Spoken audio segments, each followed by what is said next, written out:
Et en accompagnant des gens justement qui se posaient la question de est-ce que je dévie justement vers une autre profession, est-ce que je fais une reconversion, est-ce que je monte en compétences et ben forcément, nous à un moment donné, à Pôle emploi, c'était numérique, numérique, le numérique ça recrute, c'est en tension. Je me suis dit, ah, pourquoi pas? Moi, c'est Virginia, j'ai 37 ans. Aujourd'hui, je suis consultante digitale, qui est en fait comme une chef de projet, product owner. Et je suis toujours comédienne, mais c'est vrai que voilà, j'ai un peu dévié vers le numérique afin d'avoir voilà, encore plus de cordes à mon arc au niveau professionnel. Moi, je suis née à Toulouse, d'où mon petit accent chantant du sud-ouest. Et jusqu'à mes 4 ans, j'étais à Toulouse. Mes parents ont divorcé. Et comme en fait, voilà, je suis de double culture française et espagnole, ben, ma mère a décidé qu'on allait habiter à Madrid. Donc j'ai vécu 8 ans à Madrid. J'étais en lycée français là-bas. Et puis j'étais toutes les vacances finalement à Toulouse.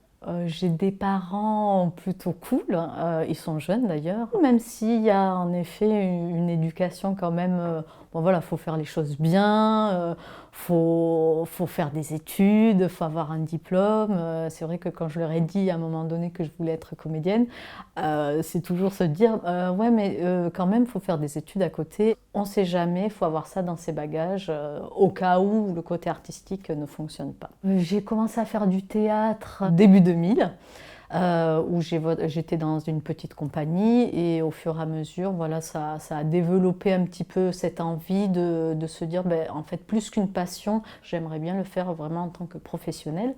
C'est vrai qu'au bout de la terminale, j'ai dit, ben, je monte à la capitale pour faire mes études de théâtre. Je suis arrivée ici, rue Tiquetonne, donc quartier Montorgueil, une chambre où il y avait tout, la douche, les toilettes, la kitchenette, la mezzanine, 12 mètres carrés. Donc c'est vrai que le début a été un peu difficile, mais voilà, j'avais un objectif, c'était faire mes cours de théâtre. Et comme j'avais passé un bac L, option art plastique, je m'étais dit, bon, bah, je vais faire lettres modernes avec un peu d'options art, cinéma, ça va compléter le tout. Le côté fac m'a moins plu en fait.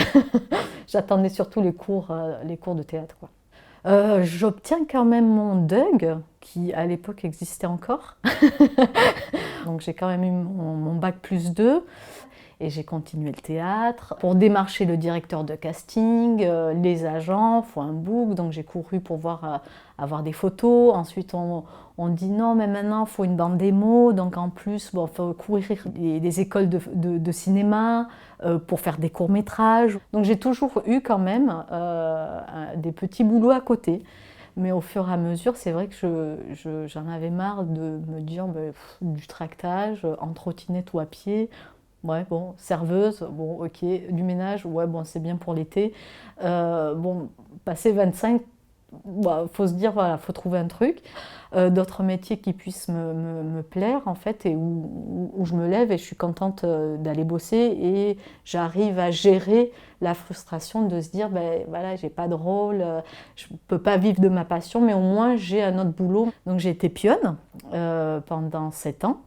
Fin 2015, voilà, j'avais travaillé en tant que comédienne pendant 2 ans au Manoir de Paris, qui m'a bien plu, puisque du coup c'était vraiment dans ma branche, dans mon métier. J'en vivais très modestement, on va dire, puisqu'on est payé pas en cachet, mais en heures d'intermittence. C'est pas du temps plein, je travaillais que le week-end, le vendredi, samedi et dimanche.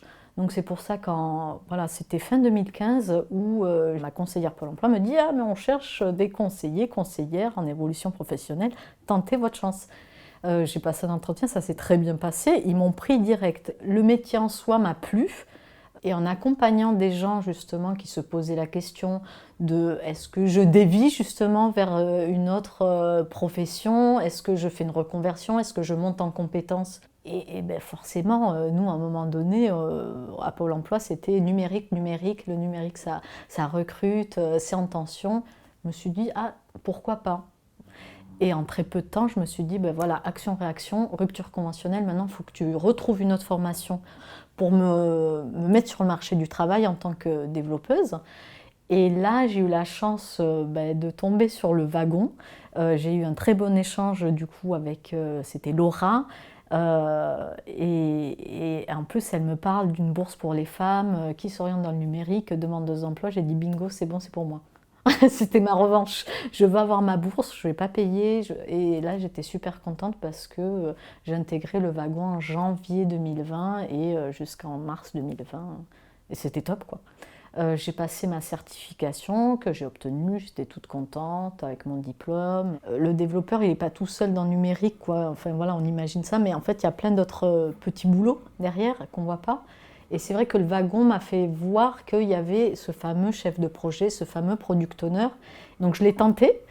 C'était en juin 2020. J'ai arrivé quand même aux portes, donc comme on appelle ça dans la shortlist. On passe les entretiens, sauf que voilà, ça s'arrêtait au bout du troisième. Et la raison, c'était quoi? Tu es trop junior.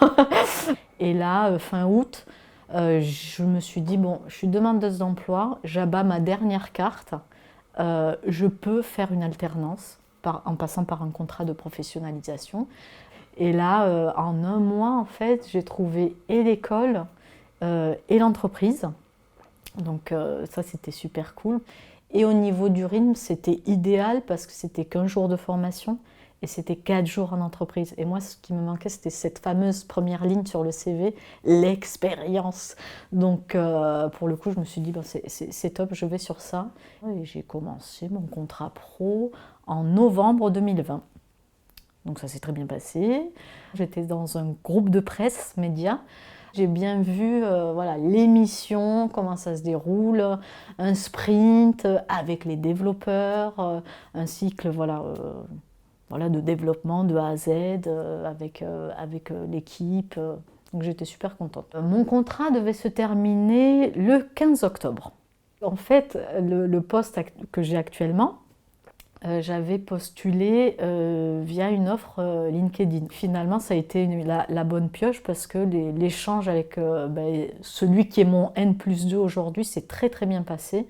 Du coup, j'ai commencé le 13 septembre. Là, voilà, là c'est un CDI, c'est un poste de cadre. On m'a déjà donné pas mal de missions qui sont à venir, où on me donne pas mal de responsabilités aussi. La comédie dans tout ça, je m'étais dit qu'en fait, je le mettais de côté parce qu'il fallait justement réussir la reconversion du plan B.